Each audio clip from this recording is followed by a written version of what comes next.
യദ്യപ്യേതേ ന പശ്യന്തി ലോഭോപഹത ചേതസഃ കുലക്ഷയകൃതം ദോഷം മിത്രദ്രോഹേ ച പാതകം കഥം ന ജ്ഞേയമസ്മാഭിഃ പാപാത് അസ്മാഭിഃ ന നിവർത്തിതും പ്രപശ്യഭിർജനാർദ്ദന.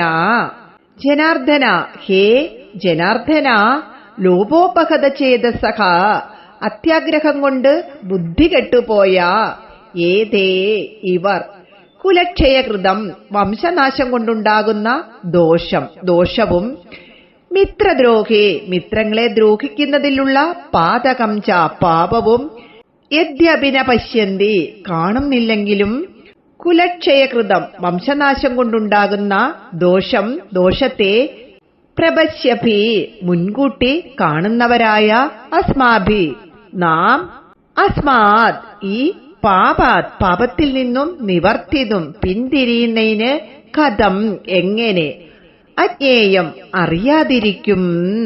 ഭഗവാനോട് അർജുനൻ പിന്നെയും പറയുകയാണ്, ഹേ ജനാർദ്ദന, അത്യാഗ്രഹം കൊണ്ട് വിവേകം നശിച്ച ഇവൻ കുലനാശം കൊണ്ടുള്ള ദോഷവും മിത്രദ്രോഹങ്ങളിലൂടെയുണ്ടാകുന്ന പാതകത്തെയും കാണുന്നില്ല. എങ്കിലും കുലക്ഷയം കൊണ്ടുള്ള ദുരിതത്തെ തിരിച്ചറിഞ്ഞ് പാപത്തിൽ നിന്ന് ഞങ്ങൾ പിന്തിരിയണമെന്ന് മനസ്സിലാക്കേണ്ടതല്ലേ? സ്വജനഹിംസാഭാവം ഇരുപക്ഷക്കാർക്കും ബാധകമാണ്. രാജ്യലോഭികളായ കൗരവന്മാർക്ക് വിവേകം നഷ്ടപ്പെട്ടിരിക്കുന്നു. വിവേകികളെന്നഭിമാനിക്കുന്ന നാം അവിവേകികളെപ്പോലെ പ്രവർത്തിക്കുന്നത് എങ്ങനെ യുക്തമാകും? പോർവിളി കേട്ട് പിന്തിരിഞ്ഞു പോകുന്നത് ക്ഷത്രിയ ധർമ്മത്തിന് ചേർന്നതല്ല. ശ്രുതിവിഹിതമായ ഒരു ആഭിചാര കർമ്മമാണ് ഹിംസാത്മകമായ ശേനയാഗം. ഇഷ്ടസാധകമാണ് അതെന്നിരിക്കലും പാപഭൂയിഷ്ടമാകയാൽ ഒരിക്കലും സജ്ജനങ്ങൾ ആ യാഗം അനുഷ്ഠിക്കാറില്ല. വേദോക്തമായ ശേനയാഗം പോലെ തന്നെ ദോഷസകുലമായ യുദ്ധവും ത്യാജ്യമായ അധർമ്മമാകുന്ന അർജുന. ചൂതുകളി, വിവാഹം, യുദ്ധം എന്നിവയ്ക്കൊക്കെ ക്ഷണിച്ചാൽ പോകണമെന്നത് ക്ഷത്രിയന്റെ ധർമ്മമാണ്.